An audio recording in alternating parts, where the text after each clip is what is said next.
오늘 장의 중심이 될 중요한 이슈앤 전략을 통해 정리해보도록 하겠습니다. LNS홀딩스 김선영 대표, 에이블에셋 유강희 대표, FR 자산관리 길건우 대표, 헤르메스 스탁 하창환 본부장과 함께합니다. 어서 오세요.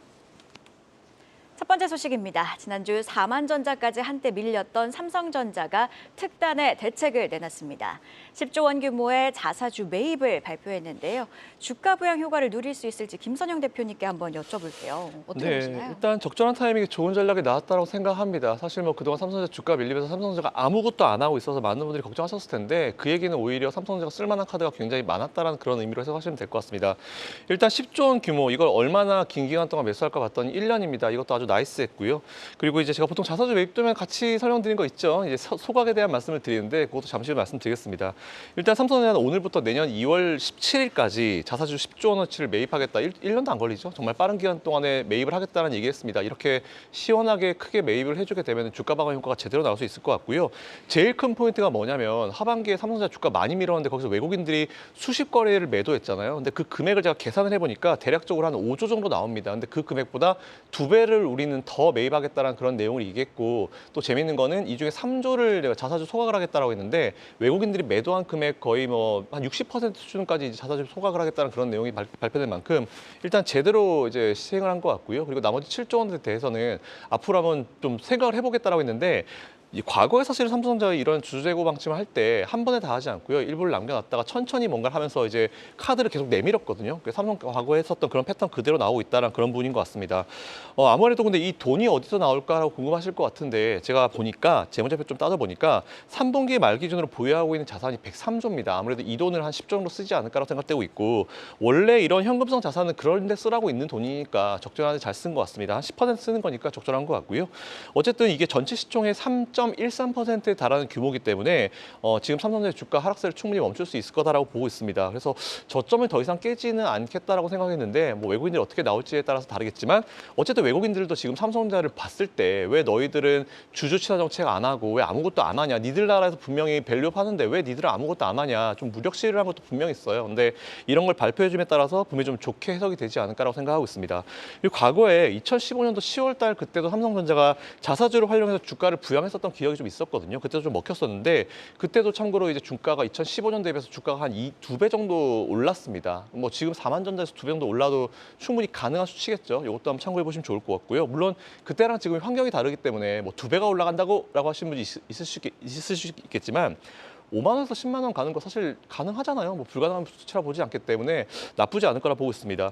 또 어쨌든 방금 말씀드린 대로 외국인들이 주주 환원에 대해서 좀 되게 예민하게 보고 있었는데, 삼성전자 사실 그거에 대해서 안 하고 있었어요. 근데 했지 않습니까? 그래서 아마 제가 봤을 때 외국인들 수급도 좀 돌아서지 않을까라 판단되고 있어서 일단 이것도 참고하시면 될 것 같은데, 어쨌든 중요한 거는 이건 임시 방편입니다. 제일 중요한 건 삼성이 지금 HBM이든지 파운드리든지 아니면 더 이제 공정을 높이든지 간에 그런 이슈가 중요하기 때문에 사실 이런 것들을 좀 높여가지고 경쟁력을 강화하는 게 장기적으로 삼성전자 주가에 좋으니까. 그리고 이제 지금 인력 구조 조정, 제가 무슨 말씀 드릴지 아시죠? 네, 인력 구조 조정도 잘 해가지고 내년에 좀 더 좋은 환경이 됐으면 좋겠다는 생각을 가지고 있습니다. 네, 삼성전자의 아주 기분 좋은 기습적인 자사주 매입이 장 마감 이후에 나왔단 말이죠. 근데 우리 김선영 대표 지금 말씀 들어보면은 일단 주가 하락은 막을 거다, 이렇게 이제 자신 있게 말씀하셨고, 중요한 거는 이게 반등의 신호탄이 돼줘야 되는데 본격적인 상승 모멘텀이 될 수도 있을까요? 네, 보통 우리가 이제 차트 좋아하시는 분들은 저점에서 이제 대주주나 아니면 이제 대량 거래를 되게 많이 보세요. 대량 거래 터지면 이게 반등의 시작이다라는 그런 말씀을 많이 드리는데, 사실 올 하반기에 매도를 했었던 그 5조보다 2배가 많은 금액을 했고, 그리고 거의 외국인 매도의 수준에 달하는 자사주 소각을 했기 때문에, 그리고 아직 7조라는 돈이 남았지 않습니까? 그렇기 때문에 저는 충분히 앞으로 방어를 할 수 있는 그 도구들도 가지고 있다라 보고 있어가지고 충분히 주가 방어에는 충분히 쓸 수 있을 것 같은데, 제일 중요한 건 사실 빨리 실적을 만들어야죠. 이 시간을 벌었고 이제 그 사이에 좀 실적 만들 수 있는 요인도 빨리 만들어야 된다고 생각하고 있습니다. 추가 한 가지만 여쭤보면 네. 삼성전자냐 삼성전자 우선주냐? 삼성전자 우선주냐, 연말인데 고민이네요. 그래서 전 삼성전자 가겠습니다, 그냥. 알겠습니다. 자, 삼성전자 지금 자사주 매입 특히 3개월 내 소각까지 한다고 합니다. 3조의 경우에는 소각까지 한다고 하니까요. 이제 그게 기대해봐도 좋을 것 같습니다. 오늘 삼성전자 또 다른 랠리가 나오기를 기대하겠습니다. 자, 증권가에는 방금 말씀하셨듯이 찬바람이 불면 배당주다, 이런 얘기들 있죠. 통상 연말 증시는 이 배당과 소비 증가로 인해서 훈훈한 분위기를 연출했는데 최근에는 조금 우울감도 있기는 했습니다. 올해도 배당주를 기대해 볼 수 있을지 유강희 대표한테 여쭤보겠습니다. 네, 말씀하신 것처럼 이제 찬바람 불면 배당 투자를 하라는 얘기가 있었는데 오늘도 갑자기 좀 날씨가 쌀쌀해졌잖아요. 맞습니다. 네, 이제 저희가 배당 투자에 좀 관심을 가져볼 시기인 것 같습니다. 최근에 이제 미국 증시는 호황이고 상대적으로 코스피가 좀 부진한 흐름을 보이면서 미국 증시로 좀 자금이 이탈하는 경우가 있었는데 이렇게 되면서 대형주인 삼성전자나 현대차 같은 경우에 주식 이게 좀 부진한 흐름을 보이고 있었습니다. 그런데 상대적으로 저희가 이제 고배당주라고 할 수 있는 KTNG나 기어브랜 같은 경우에는 주가가 좀 양호한 흐름을 보이고 있었는데요. 저는 여기에 ISA나 연금 계좌를 활용한 좀 배당주 투자가 늘고 있는 부분들이 어느 정도 좀 영향을 미치지 않았나라는 생각을 좀 하고 있는데요. 왜냐하면 저희가 이자 배당 소득세가 2천만 원 넘어가게 되면은 종합소득세 합산이 되기 때문에 이 부분에 좀 부담을 느끼신 투자자분들은 ISA의 분리과세를 좀 활용하실 수 있는 부분들이 있을 것 같고요. 그리고 또 연금 계좌 같은 경우에는 이 안에서 고배당 ETF 등에 투자를 할 수 있기 때문에 이렇게 되면은 또 고배당주에 대한 수요들이 자연스럽게 좀 몰리는 부분들이 있습니다. 그런데 이게 저희가 IS 계좌 안에 있는 돈이나 연금 계좌 같은 경우에는 두 자금 모두 좀 장기적인 투자 성격을 좀 띠고 있습니다. 이런 부분들이 좀 배당주의 버팀목 역할을 해준 게 아닌가라는 좀 생각을 하고 있고요. 특히 저희가 개인 거래 대금이 감소하게 되면은 고배당주나 혹은 주당 배당금 상향주의 성과가 좋았다라는 보고서도 최근에 나왔습니다. 근데 저희가 23년도까지만 해도 배당 기준일이 12월에 몰렸기 때문에 찬바람이 부는 10월 정도가 되면서부터 이제 배당주가 좀 강세의 흐름을 보이고 있었는데 저희가 근데 금융위원회에서 개선안이 나오면서 배당을 먼저 확정을 하고 그다음에 배당 기준일을 결정하는 기업들이 늘고 있습니다. 그러면서 이제 배당 기준일이 2월에서 3월로 좀 늦춰지면서 예전만큼 이제 하반기에 좀 배당 투자 수요가 좀 늘 수 있는 부분들은 제한적이겠지만 저는 개인적으로는 그래도 연말이 되면 좀 배당 투자는 유효하지 않을까라는 생각을 하고 있는데요. 개인적으로는 좀 기업은행이 매력적이지 않을까라는 생각을 하고 있습니다. 그 이유가 저희가 배당주 투자를 할 때는 주당 배당금이 꾸준히 증가를 하거나 혹은 최대 주주 구성을 좀 확인을 하시는 게 필요한데요. 24년도 세수결손이 한 30조 원 정도가 예상이 된다라고 합니다. 그런데 기업은행 같은 경우에는 기획재정부가 지분율을 59% 정도를 갖고 있기 때문에 아마 어느 정도는 정부에서 배당을 늘리려는 좀 노력을 할 수 있다라고 보고 있고요. 거기에 더해서 기업은행 같은 경우에는 주당 배당금이 꾸준히 좀 증가하고 있기 때문에 이런 부분들을 좀 종합적으로 해석을 했을 때 기업은행이 조금 매력적이지 않나라는 생각을 좀 하고 있습니다. 네, 최근 우리 시장 변동성을 좀 보이고 있는데 이럴 때일수록 배당 여력이 뛰어난 종목들 함께 주목해 보시면 좋을 것 같네요. 자, 다음 소식 한번 짚어보도록 하겠습니다. 하락장 속에서도 증권사들이 주목한 종목들이 있습니다. 주목해 볼 만한 종목들은 어떤 종목들이 있는지 이번에는 길건우 대표님께 여쭤보겠습니다. 네, 최근에 이제 시장이 조금 안 좋다 보니까 그 리포트 상으로 조금 상향 리포트가 나오면 사람들이 조금 관심을 많이 가지고 있어서 오늘 몇 개를 한번 짚어볼까 하는데요. 최근에 이제 상향 리포트가 제일 많이 나오는 거 1등은 금융이라고 생각을 하시면 될 것 같고요. 상향 리포트의 근거는 심플합니다. 최근 들어서 이제 주주환원에 대한 얘기들이 나올 때마다 주가가 굉장히 많이 올랐었는데 여전히 주주환원이 가장 매력적이다라고 생각을 하시면 될 것 같고요.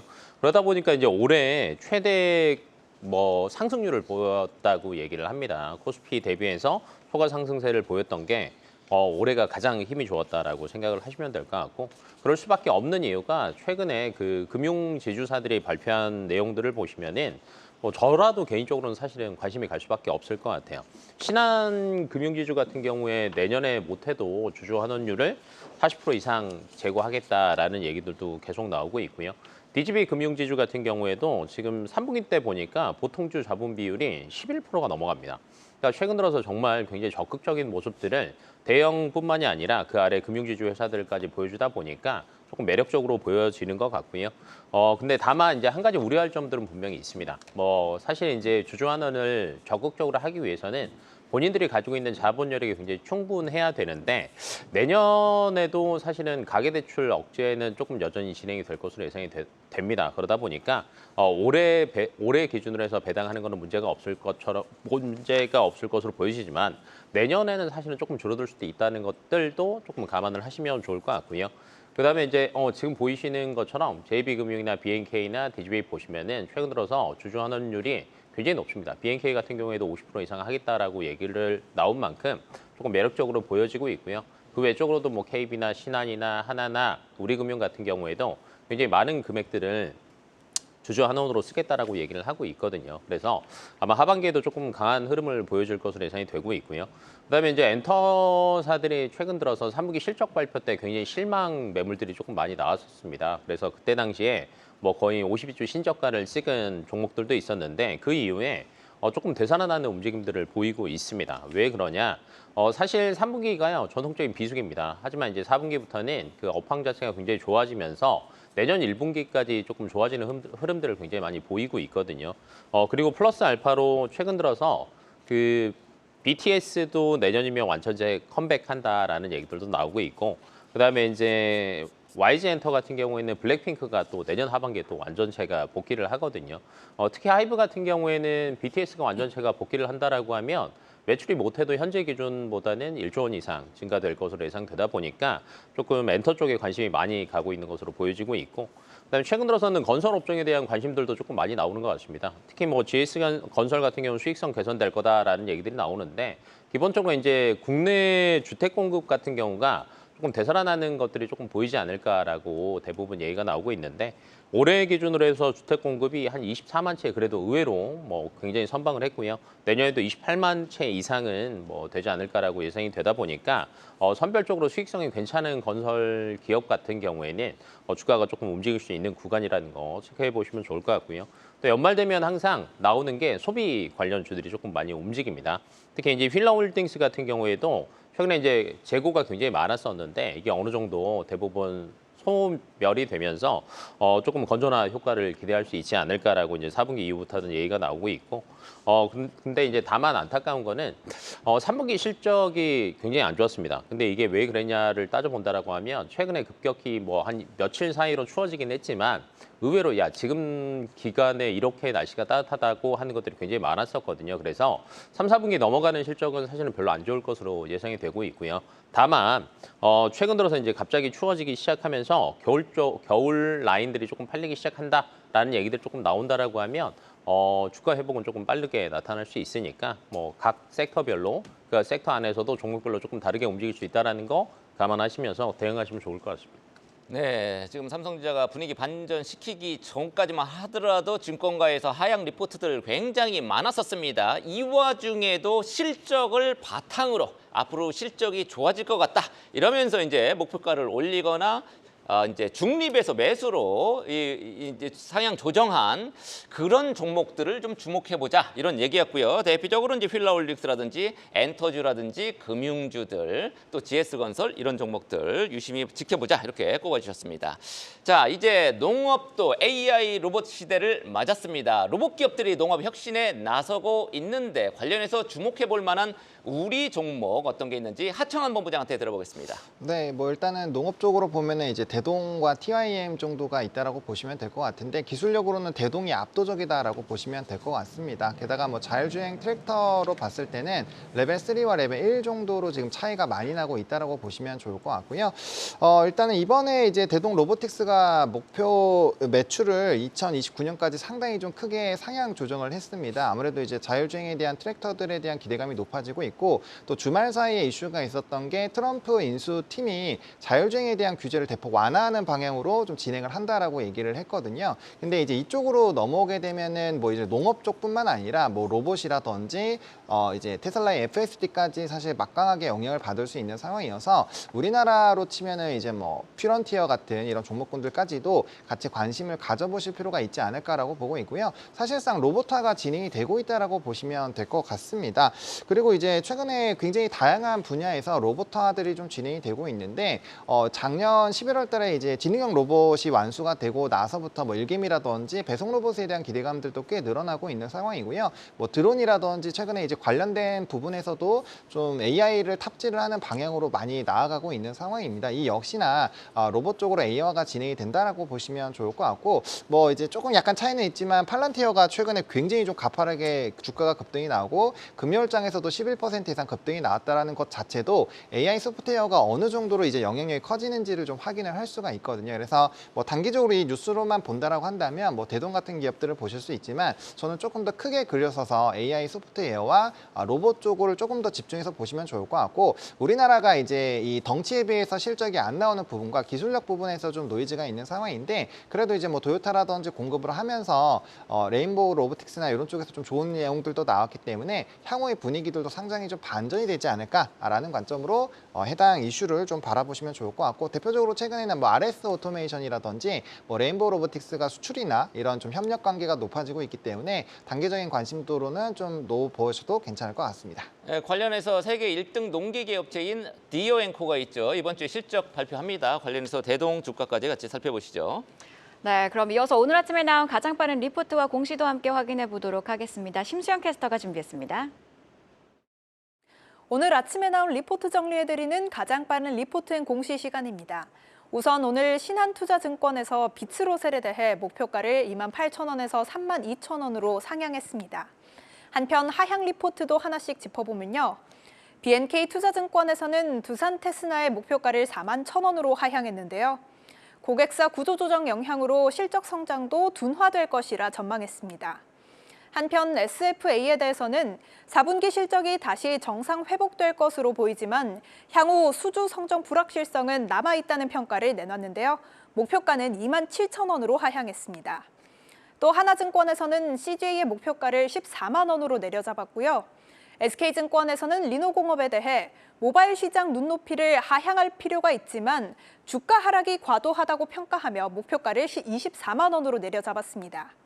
또 오늘 아침 KB증권에서 삼성전자에 대해 10조 원 규모의 자사주 매입이 단기 반등 계기가 될 것이라는 의견을 냈는데요. 중장기적으로 주가가 상승하기 위해서는 내년 HBM4 주도권 확보를 통한 시장 조기 진입 등이 필요하다며 목표가는 8만 원으로 유지한 점 참고해 보시죠. 그렇다면 먼저 비츠로셀부터 살펴보겠습니다. 신한투자증권에서는 오늘 아침 비츠로셀의 목표가를 32,000원으로 상향했습니다. 투자 의견은 매수를 유지했는데요. 3분기 방산 부문의 매출 기여도 상승과 고수익성의 고온전지 체력 회복, 그리고 견조한 북미 인프라 매출 등으로 흠잡을 곳 없는 실적을 기록했다고 평가했습니다. 한편 4분기에는 방산 부문 실적이 큰 폭으로 개선되며 성순기 효과가 빛을 발휘할 것이라 덧붙였는데요. 특히 국방부 무전기 교체 사업의 수혜가 시작될 것이라 언급한 점 투자에 참고해 보시죠. 마지막으로 CJ도 살펴보겠습니다. 하나증권에서는 CJ의 목표가를 16만 원에서 14만 원으로 하향했는데요. 제1제당과 ENM은 영업이익의 컨센서스를 하회했고 CGV는 올리브 네트워크스의 편입 효과 반영에도 불구하고 극장 손익이 감소하며 영업이익의 증가가 뚜렷하지 못했다고 설명했습니다. 3분기에 기록한 순손실은 ENM의 라이브시티 관련 일회성 손실 때문이라 분석했는데요. 최근 실리콘툴을 비롯한 K뷰티 관련주가 급락하고 있지만 올리브영의 경우 해외 비중이 아직 적은 만큼 크게 우려할 필요는 없을 것이라 전망했습니다. 다만 유의미한 밸류업 공시는 기대하기 어려울 것이라 전망한 점 투자에 참고해 보시죠. 지금까지 가장 빠른 리포트인 공시 심수연이었습니다. 계속해서 다음 소식으로 이어가도록 하겠습니다. 현재 시각으로 지난주 금요일 뉴욕 증시에서 백신주가 일제히 급락했습니다. 트럼프 대통령 당선인이 대표적인 백신 회의론자 로버트 F. 케네디 주니어를 보건복지부 장관으로 발탁했기 때문인데요. 관련해서 좀 국내 증시에도 영향이 있을 것 같습니다. 김선희 대표님 어떻게 보시나요? 네, 어쨌든 지난주에 블루칩 위주의 기업 지수가 미국 지수가 좀 밀렸기 때문에 우리나라 영향을 받을 수밖에 없을 것 같습니다. 근데 이것도 단기적인 부분이기 때문에 일단 좀 시간을 두고 볼 필요가 있을 것 같다는 결론 먼저 말씀드리고요. 제약주가 빠지는 앵커님 말씀하셨지만 이제 로버트 F. 케네디 주니어죠. 이분이 보건복지부 장관에 당선이 어쨌든 사실 지명이 됐습니다. 근데 사실 이분 대선 나왔을 때 이제 대선 포기하면서부터 이제 트럼프한테 이런 자리를 확보를 받고 이제 이런 액션이 나왔기 때문에 다들 뭐 예상을 할 수 있었던 그런 부분인 것 같고요. 중도 사퇴할 때 나중에 장관 자리를 확보를 했었으니까 아마 이것도 아마 미리 예상을 했던 분은 아마 예상을 할 수 있었을 것 같습니다. 이것 때문에 암젠이 한 4.2% 빠졌고요. 그리고 모더나가 7.3%, 화이자는 4.69% 급락 마감했는데 어쨌든 뭐 최근에 8월 달쯤이었죠. 이제 코로나19가 재유행한다는 얘기가 나오면서 코로나19 진단키트 관련주, 뭐 백신, 치료제 관련주들이 좀 급등해서 일주일 사이인가 거의 뭐 주가가 한 70% 급등했었던 적이 있었습니다. 그래서 또 며칠 전에 관련주들이 백신 임상을 한다는 그런 내용이 나오면서 계속 분위기는 좋았는데 어쨌든 단기적으로는 좀 영향을 오늘은 받지 않을까라고 생각하고 있습니다. 근데 문제는 그 백신의 주요 매출처가 어떤 나라에 있는지, 뭐 유럽인지 미국인지 그거 좀 중요할 것 같고요. 그리고 어떤 종류의 백신을 다루는지에 따라 가지고 좀 분할해서 생각할 필요가 있을 것 같아요. 이 부분 좀 체크해 보시면 좋을 것 같고, 일단 단기 눌림이 있는데 오늘 막판 장 후반에 좀 분위기가 중요합니다. 아래 꼬리를 달아주면 이게 정말 짧게 끝날 것이고 아니면 좀 길게 갈 수도 있기 때문에 그 부분 체크해 보시면 좋을 것 같고, 미국 쪽에 매출이 많은 기업이나 아니면 뭐 코로나 백신이나 뭐 불소 관련 기업들이 영향을 받을 수 있으니까 이 부분 체크해 보시면 좋을 것 같습니다. 그 로버트 F 케네디 주니어가 비만 치료제도 좀 회의론적인 것 같더라고요. 비만 치료제 관련주에도 영향이 있을까요? 그렇죠. 근데 오늘 단기적으로 영향을 받을 수밖에 없을 것 같은데 그래도 이제 수요가 워낙 뛰어나기 때문에 뭐 수요가 이런 주장을 넘을 수 있을 것 같고요. 이미 허가를 받고 이제 시판돼서 판매가 되고 있는 제품에 대해서는 그렇게 크게 건드리지 못할 거다라는 의견을 가지고 있습니다. 네, 케네디 주니어는 뭐 과학자가 아니고 이제 정치인인데 과학적 근거 없이 뭐 얘기를 많이 하고 있는 것 같습니다. 우리 시장의 관련 종목에 부정적인 영향이 없으면 좋겠습니다. 자, 다음 소식입니다. 네이버, 카카오 같은 플랫폼 기업이 AI 기술 개발을 위해서 역대 최대 수준의 투자를 단행하고 있습니다. 최근 들어서 네이버의 주가 상승세, 오랜만에 상승세 아주 반갑게 지금 보고 있습니다. 자세한 내용 길건우 대표한테 들어보겠습니다.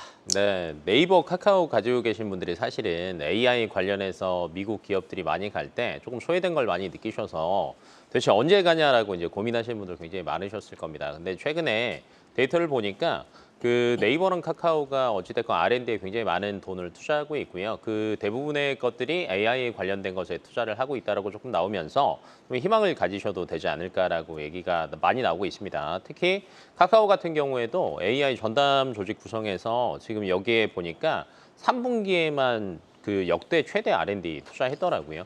작년 동기 대비해서도 한 21% 정도 증가한 금액인데 어찌됐건 많은 부분들을 하다 보니까 최근에 그 카나나라고 해서 AI 서비스 모델을 공개를 하기도 했고 그 카카오 본사 이외에도 뭐 모빌리티나 엔터프라이즈에서도 AI를 적용을 확대하면서 조금 내년 기대감들이 조금 나오고는 있는 것 같아요. 다만 그럼에도 불구하고 주가는 너무 이제 네이버랑 상반되게 아래쪽에 있다 보니까 이제 고민이 많으실 텐데 뭐 내년에 카나나를 통해서 어떤 수익 모델이 나오는지에 따라서 뭐 주가를 조금 갈릴 수 있다라고 참고를 하시면 좋을 것 같고요. 네이버 역시도 굉장히 많은 돈들을 투자를 하고 있습니다. 3분기 기준으로 했을 때도 1조 3천억 정도 R&D 투자했는데 역대 최대가 작년에 1조 9천억 정도 됐었거든요. 근데 올해 아마 2조 원 충분히 넘기지 않을까라고 예상이 되고 있고 11일 날 그에서도 네이버 최소연 대표가 발표했던 것 중에 하나가 매출의 20%를 AI R&D에 투자하겠다라고 얘기를 했거든요. 그래서 내년 기대감이 사실은 카카오보다는 네이버가 훨씬 더 많이 나오고 있는 걸로 보이고 있고요. 최근에 특히 그 인터넷 쪽에서 확실히 뭔가 도드라지고 있는 게 숏폼입니다. 왜냐하면 이제 디지털 광고를 하는 데 있어서 최근 들어서 숏폼 비중이 굉장히 많이 늘어나고 있는데 특히 그 숲 같은 경우가 뭐 내년 기준으로 보니까 52%까지 늘어나더라고요. 근데 네이버도 내년 기준으로 숏폼 쪽에서 매출을 조금 많이 확대하기 위해서 최근에 AI를 활용해서 뭐 긴 영상들을 2분짜리 숏폼으로 자동 변환하는 프로그램들까지 최근 들어서 선보이고 있거든요. 그래서 이쪽 시장에 대한 성장성과 매출 상승분이 조금 가까이 오지 않을까라고 예상이 되고 있고, 근데 그중에서 숲 같은 경우에는 이미 이쪽에서 미리 매출을 많이 올리고 있거든요. 특히 이제 후원 매출 쪽에서도 여전히 고성장을 하고 있고요. 플러스 알파로 e스포츠 쪽에서도 해외에서 플러스 알파를 위해서 사업 준비를 계속 하다 보니까 뭐 인터넷 많은 뭐 네이버, 카카오도 있지만 최근 들어서는 그래도 뭐 단연 하나를 뽑아보자면 수비 1번인 것 같고요. 내년 기대감이 큰 거는 네이버인 것 같습니다. 그래서 뭐 본인의 현재 기준에 따라서 조금 선별해서 뭐 투자처를 한번 골라보시는 것도 나쁘지 않을 것 같습니다. 역시 카카오는 조금 후손이에요. 조금 걸릴 것 같고요. 이제 카나나가 어찌됐건 수익 모델이 나와야 되는데 사실은 그 인터넷 관련 3사 중에서는 가장 느리지 않나라고 보고 있습니다. 네, 그럼 계속해서 다음 소식 한번 짚어보도록 할게요. 식품회사의 올해 3분기 실적이 연달아 발표됐습니다. 내수 부진 속에서 해외 사업에 일찌감치 눈 돌린 기업들만 겨우 성장세를 이어간 것으로 나타났는데 유광희 대표님 투자 전략은 어떻게 가져가야 될까요? 저는 개인적으로 이제 식품기업 같은 경우에는 하반기에는 환율 효과 그리고 수출 증가에 따라서는 좀 주가가 차별화가 이루어질 거라고 보고 있는데요. 왜냐하면 CJ 제일제당 같은 경우에는 국내 매출이 좀 6.1% 전년 대비해서 좀 감소를 했고요. 그리고 농심 같은 경우에는 중국 법인 매출이 전년 대비해서 한 21% 정도 감소를 하면서 영업이익이 무려 33% 정도 감소를 했습니다. 그리고 삼양식품 같은 경우에는 상대적으로 해외 매출이 43% 정도 증가를 하면서 영업이익이 전년 대비해서 101% 정도 증가를 했는데요. 이런 부분들을 조금 종합해 봤을 때 저희가 이제 내수 중심 그리고 중국 비중이 높은 기업들 같은 경우는 좀 실적이 안 좋았고 상대적으로 이제 북미나 유럽에서는 좀 성장세를 지속을 했다라고 보시면 될 것 같은데요. 앞서 말씀드린 것처럼 저희가 이제 하반기로 갈수록 환율 효과나 수출 증가를 좀 꾸준히 체크를 하시는 게 필요할 것 같은데요. 지금 보시게 되면 고환율이 이루어진다라고 하면은 원가 부담이 있을 수밖에 없습니다. 그렇다라고 하면 기업들 입장에서는 제품 가격을 판매 가격에 반영을 해야 되는데 국내 판매 같은 경우에는 이런 부분들이 조금 가격 인상이 어렵다라고 보고 있고요. 아무래도 수출 제품 같은 경우에는 상대적으로 가격 인상이 좀 자유롭고 또 환율 효과를 기대를 해볼 수 있기 때문에 이런 부분들을 좀 볼 수 있는데 저희가 이제 수출 비중이 높은 회사들을 좀 선별적으로 투자를 하는 게 좀 중요하다라고 보시면 될 것 같고요. 그리고 마지막으로 트럼프 당선인이 이후에 관세를 인상을 한다라고 하면은 현지에 공장에 있는 CJ 제일제당이나 농심 같은 경우보다는 상대적으로 공장이 없는 삼양식품이 좀 타격을 받지 않을까라는 생각을 하고 있고요. 그렇기 때문에 저는 개인적으로 봤을 때 트럼프 당선인이 관세를 인상하기 전까지는 삼양식품이 조금 더 좋다라고 보고 있고 그 이후에는 저희가 좀 차별적으로 지켜보시는 게 필요하다라고 생각하고 있습니다. 알겠습니다. 자, 이제 개장 전 체크포인트 알아봐야 될 시간입니다. 하청환 본부장님, 오랜만에 큰 기대를 안고 우리가 개장 전 준비하게 됐습니다. 정리해 주시죠. 네, 말씀하신 것처럼 삼성전자가 이제 5시 50분에 공시가 나왔고 3%대 이상 시간에 급등을 하면서 마무리가 됐습니다. 근데 좀 중요한 게 일단 미국 3대 지수가 빠졌고요. 필라델피아 반도체 지수가 3% 이상 조정이 나왔습니다. 그나마 다행인 거는 야간 선물이 플러스 0.17% 정도 상승 마감을 했다라는 건데 일단 기본적으로 좀 나스닥의 하락 영향을 받아내야 되지 않을까라고 생각을 하고 있습니다. 그래서 장중에 좀 눌리더라도 외국인의 수급만 뒷받침이 되어준다라고 한다면 충분히 좀 고가갱신을 할 수 있을 것 같고요. 중요한 핵심은 이제 결국엔 외국인 같이 따라와 주는지를 좀 보셔야 될 것 같고, 그다음에 G20이 개최를 합니다. 19일까지 개최를 하기 때문에 뭐 여러 가지 부분에서 이제 소식이 나올 거고 거기에 따른 좀 트레이딩이 나오지 않을까라고 보고 있고요. BOJ 총재 연설도 있습니다. 그래서 달러 인덱스에 따른 좀 변동성이 나올 수 있으니까 해당 뉴스도 보시면 좋을 것 같고, 뭐 앞서 말씀드렸던 자율주행의 규제 완화라든지 이런 이슈들이 있으니 해당 모멘텀들은 조금 체크를 해보시고 시장을 좀 대비해 보시면 좋겠습니다. 네, 이슈앤 전략 네 분의 전문가와 함께 개장 전 꼭 확인해야 할 뉴스들 체크하고 전략까지 세워봤습니다. 고맙습니다. 계속해서 다양한 경제 이슈를 알고 싶다면 구독과 좋아요, 알림 설정 부탁드립니다. AI 캐스터 권미정이었습니다.